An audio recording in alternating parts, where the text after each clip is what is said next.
Buenas noches, bienvenidos a Sala de Prensa, el espacio para reflexionar, debatir y profundizar los temas coyunturales de Colombia y el mundo. Hoy en este programa habla la ministra de Transporte, María Constanza García, sobre un nuevo aumento en el valor de los peajes, cobros por valorización y proyectos de cuarta y quinta generación. Iniciamos con el impacto que podría tener el sector transporte si el gobierno acata las recomendaciones del Comité de la Regla Fiscal de un nuevo recorte presupuestal. Si se realiza un nuevo recorte, ¿cómo se afectaría el sector transporte? Bueno, este sector transporte, recuerden ustedes, estaba ejecutando en esta vigencia un presupuesto de 13.96 billones de pesos. Ya habíamos tenido en el decreto de aplazamiento, en el decreto 766, se habían aplazado casi 1.3 billones de pesos. Una parte importante de este aplazamiento estuvo concentrado en la ANI, casi 1.2 billones de pesos. Hoy nuestro sector pues ya tiene en su presupuesto de inversión una ejecución o unos compromisos que están por encima del 90% de la ejecución. Luego los recursos que hoy están disponibles sin ejecutar son 319.000 millones de pesos, que son CDPs, que hoy en día pues todavía no tienen registros presupuestales, pero una parte importante de ese recurso tiene que ver con el proyecto concesionado Mulalólogo Guerrero en la ANI, que es una vigencia cerca de 248.000 millones de pesos. Y debemos tener, haciendo pues una revisión de las diferentes entidades, cerca de 176.000 millones de pesos que aún no tienen CDP. Algunos de estos son saldos que van quedando de las licitaciones en cada uno de los proyectos, principalmente en Invías, tal vez cerca de 82.000 millones. Entonces, pues estaremos atentos a las directrices que pues, se puedan dar desde el gobierno, desde Hacienda, pues para mirar ya en particular en este sector si queda algún recurso en nuestras entidades, especialmente pues aquí estamos hablando del presupuesto general de Fuente Nación, que pues financia entidades como el Invías y como la ANI. Mire, es importante que usted toque este tema de los proyectos, ministra, porque hablaba usted recientemente de los proyectos también de cuarta y de quinta generación. Hasta el momento, ¿cómo avanzan esos proyectos? Usted hablaba de 30 proyectos que llevan unos años, que deberían estar en operación y que no lo están. Bueno, esta forma de mencionar los proyectos por generaciones, pues tiene que ver es como los paquetes de proyectos que se han ido ejecutando. La cuarta generación, estamos hablando de 30 proyectos, 20 de iniciativa pública, 10 de iniciativa privada, cerca de 5.000 kilómetros de carreteras nacionales que están contenidos en esta cuarta generación, inversiones por encapes por 63 billones de pesos en pesos de diciembre del 2023. Cuando llegamos al gobierno, estos proyectos iban en una ejecución agregada del 67%. Nosotros esperamos en este momento la ejecución es del 87% y esperamos cerrar el año ya con una ejecución del 89%. En mayo de este año finalizamos, se firmó el acta de terminación de uno de estos 30 proyectos, que es el proyecto Bucaramanga-Pamplona. Tenemos dos proyectos en 0% de ejecución, que es Mulalólogo Guerrero y la IP Autopistas del Caribe, pero hemos logrado avances muy importantes durante estos 2 años de ejecución en proyectos como Popayán, Santander de Quilichao, como Santana, Neiva, Mocoa. Y en el caso de la quinta generación, que son proyectos que se adjudicaron 2021-2022, estamos hablando de 6 proyectos carreteros, 5 de iniciativa pública, 1 de iniciativa privada, estamos hablando de cerca de 1.000 kilómetros de carreteras de orden nacional. Estos proyectos avanzan, algunos en sus fases de preconstrucción. Una vez uno firma, se establece un plazo que puede estar entre 12 meses y en algunos casos 24 meses, donde hacen cierres de diseños a fase 3, donde se obtienen licencias, permisos, donde se obtienen cierres financieros.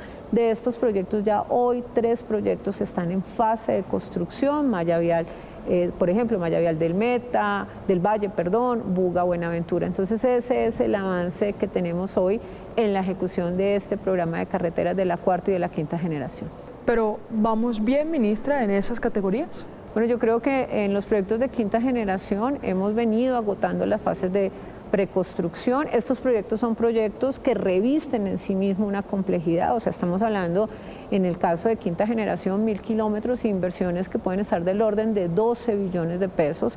En el caso de las 4G, pues estamos hablando de inversiones de 63 billones. Nosotros esperamos hoy a diciembre poder dejar ya 18 proyectos en fase de operación y mantenimiento, quiere decir cerrar sus fases de construcción. Entonces, pues desde que llegamos al gobierno también hemos hecho un esfuerzo por ejecutar los proyectos que recibimos. Cada proyecto tiene su particularidad y dentro de un mismo proyecto cada unidad funcional, por ejemplo, un proyecto como Perimetral de Oriente tiene hoy 2 unidades funcionales, 3 unidades que avanzaron, pero tiene 2 unidades funcionales donde pues no hay avances porque pues hay que resolver un tema frente a unos manantiales, 72 manantiales que están a lo largo del corredor. Entonces yo creo que en la generalidad y entendiendo pues la complejidad de este tipo de proyectos, se ha logrado pues avanzar en estos 2 años, pasar de 67%, cerrar el año un 89%, y también muy importante tomar decisiones, ¿sí? Cuando tomamos la decisión además por orden de un tribunal de arbitramiento de terminar Bucaramanga-Pamplona, o hoy estamos dando una discusión frente al futuro de un proyecto como Mulaló-Lobo-Guerrero que está en 0% de ejecución, o en el caso de la IP Autopistas del Caribe que no ha logrado cierre financiero. Entonces creo que en la generalidad y en la complejidad de estos proyectos pues se vienen dando los avances, se vienen tomando las decisiones en cada uno de los proyectos, reconociendo también las particularidades que tienen estos proyectos. Ministra, cuando usted habla de 18 proyectos, ¿son 18 proyectos que entrarían en operación? ¿Qué es lo que pasa? Estos proyectos, primero recuerde que son proyectos que se derivan de la Ley 1508-2012, son proyectos que van en un plazo máximo de 30 años y son proyectos que tienen 3 momentos de tiempo a lo largo de su ejecución. Uno adjudica, firma y entra a una primera fase que se llama fase de preconstrucción. Puede durar entre 12 meses, 24 meses y es una fase donde se cierran diseños, se sacan permisos, se logra cierre financiero, licencias. Una vez agoto esa fase, paso a una siguiente fase que se llama construcción. Estas fases pueden durar, dependiendo de la longitud, la complejidad de las obras, 2 años, 3 años, pero tenemos proyectos que esta fase dura 5 años, es el tiempo que necesito para ejecutar las obras.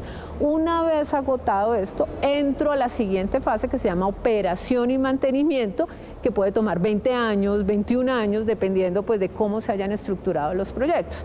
Entonces, en el caso de la 4ª generación, lo que estamos y nuestro propósito es lograr cerrar las fases de construcción, entregar la infraestructura, pues finalmente fue la promesa de valor que se hizo con estos contratos, y pasar a la fase de operación y mantenimiento.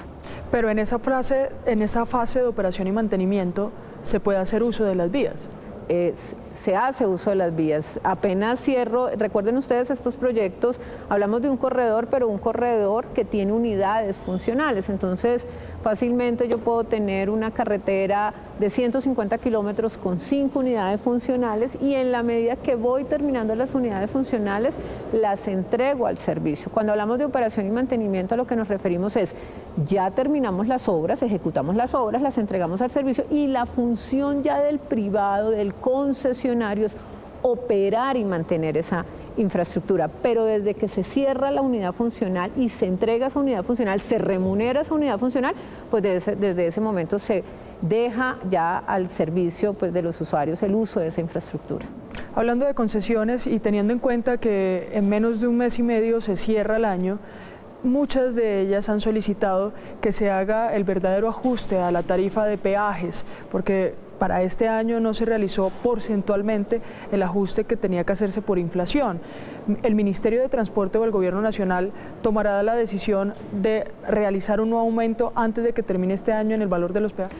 Bueno, recuerden ustedes que los efectos del decreto 050 finalizan el 31 de diciembre de este año. Nosotros, desde que tomamos la decisión en enero del 2023 de congelar el incremento del IPC, en ese momento era el IPC del año 2022, lo hicimos dentro de las medidas de seguimiento y de control a la inflación y hemos venido monitoreando mes a mes y eso nos llevó durante este año a tomar varias decisiones. La primera decisión que tomamos fue en enero, hicimos el incremento del IPC del 2022, que era 13.12%.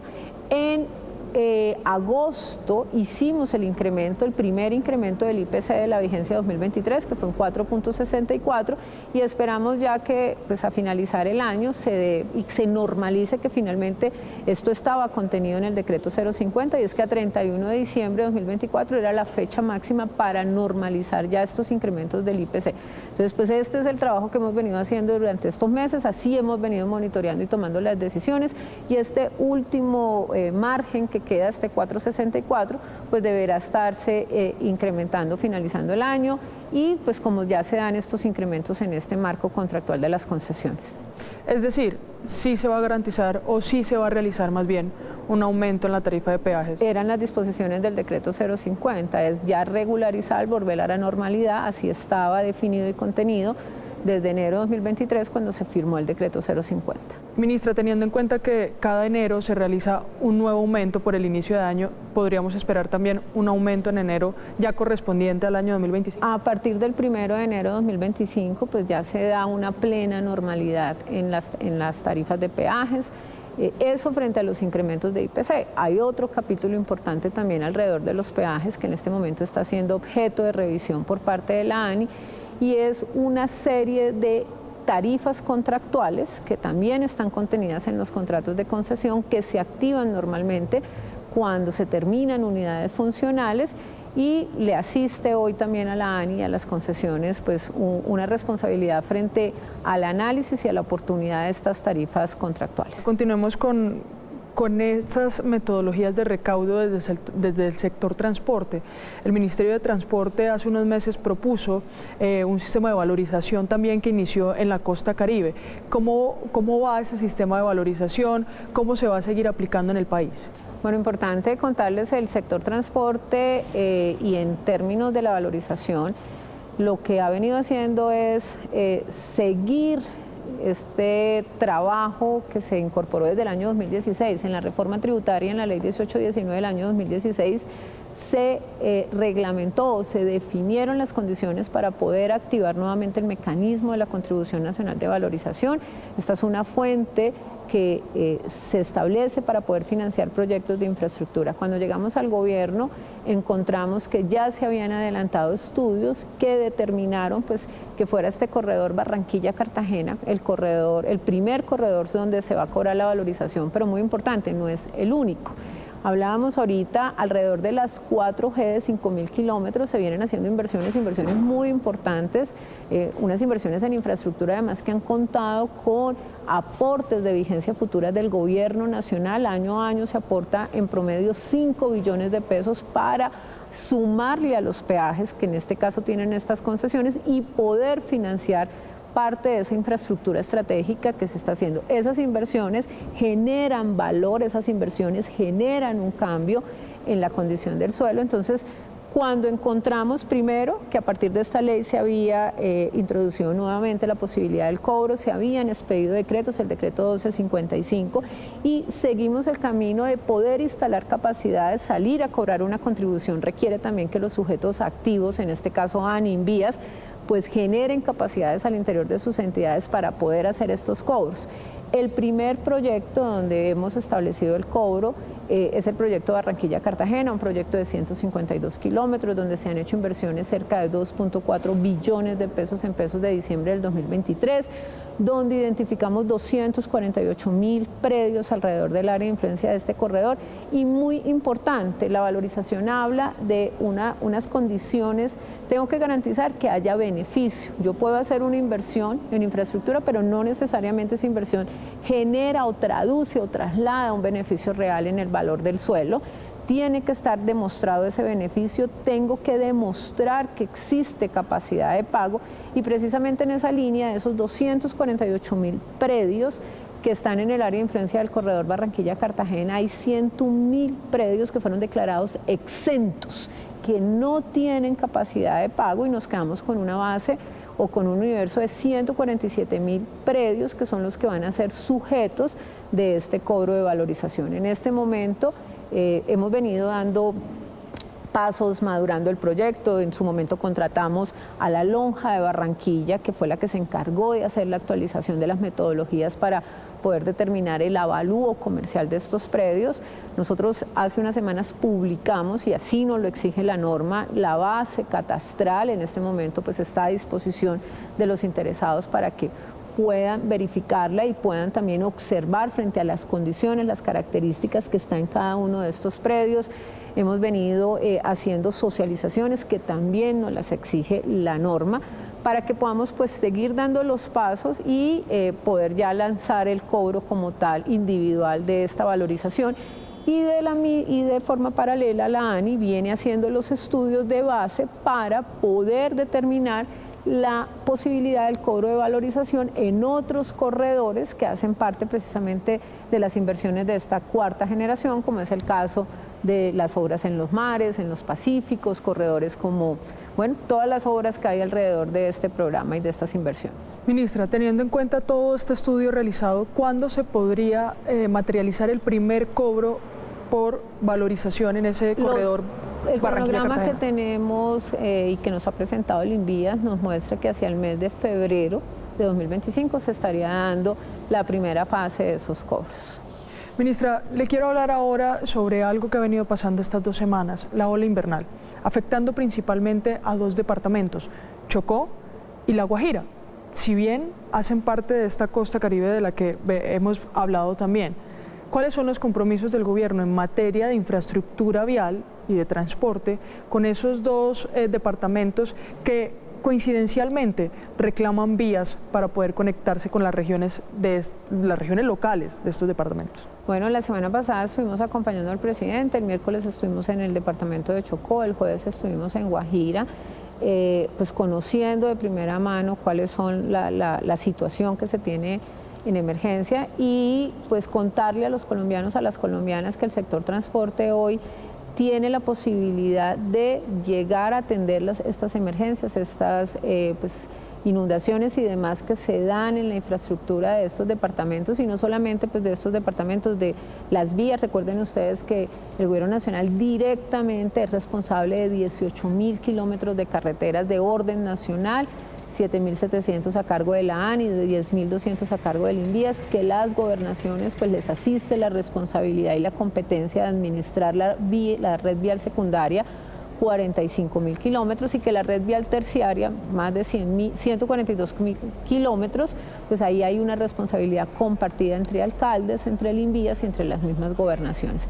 En el caso de Chocó y Guajira, nosotros hoy tenemos activas inversiones. En el caso de Chocó en la vía Quibdó-Medellín, Quibdó-Pereira, son 2 corredores, Quibdó-Medellín, un corredor de 114 kilómetros, Quibdó-Pereira, un corredor de 220 kilómetros, donde este año hemos dispuesto inversiones por 100.000 millones de pesos. En enero del 2024, cuando tuvimos la lamentable tragedia en la carretera Quibdó-Medellín, nos comprometimos como gobierno a reservar una partida presupuestal de cerca de 500.000 millones de pesos para poder terminar la pavimentación, 7 kilómetros en el corredor Quibdó-Medellín, 11 kilómetros en el Quibdó-Pereira, y precisamente ya adjudicamos contratos por 383.000 millones de pesos que nos tienen que permitir terminar la pavimentación de estas vías, atender los puntos críticos. Hicimos además este año la instrumentación en el corredor Quibdó-Medellín y pues poder implementar instrumentos que nos permitan estarle haciendo seguimiento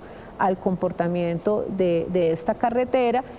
Adjudicamos un contrato por 34.000 millones, otro por 19.000. Eso en el caso de Chocó. Entonces hoy podemos desde el sector transporte tener los recursos que nos permiten avanzar para atender pues lo que se está generando en términos de la emergencia, que es la respuesta, volver a permitir y recuperar rápidamente la transitabilidad, pero poder ya hacer obras estructurales en términos de riesgos, de poder atender los puntos críticos, los taludes y terminar la pavimentación. Y en el caso de Guajira, También tenemos activas hoy inversiones, un contrato que estamos ejecutando con el Ejército, 33.000 millones de pesos en 35 corredores donde hemos establecido en una primera fase la atención de puntos críticos y adjudicamos adicionalmente 4 contratos por 80.000 millones de pesos que se concentran en el municipio de Uribia, de Maicao, de Río Hacha,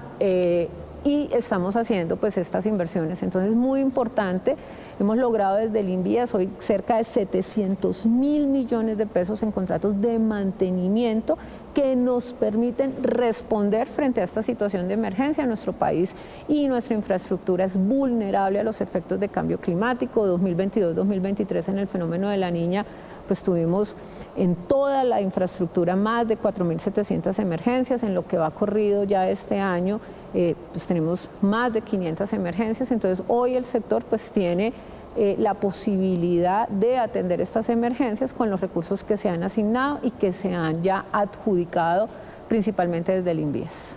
Sí, ministra, teniendo en cuenta la ola invernal, se van a agilizar no solo los recursos, sino la ejecución de estos proyectos en Chocó y La Guajira.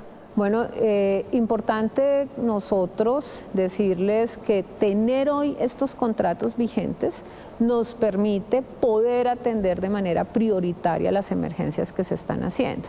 Sería muy diferente si no tuviéramos contratistas, si no tuviéramos contratos en las zonas. Entonces, tener hoy esta capacidad nos lo ha permitido. Nosotros, por ejemplo, el 8 de noviembre se registraron varias emergencias en el corredor Quibdó-Medellín y las pudimos atender de manera inmediata porque tenemos el recurso asignado en estas carreteras. Le hemos pedido a nuestros equipos que seamos muy efectivos y eficientes en la ejecución de este recurso. Estamos hablando pues cerca de 500.000 millones de pesos asignados a estos 2 importantes corredores, pues para que podamos ejecutar las obras de manera eficiente. Ministra, muchas gracias por atendernos y darnos estas claridades sobre el sector transporte. Muchísimas gracias, Luisa, por la invitación.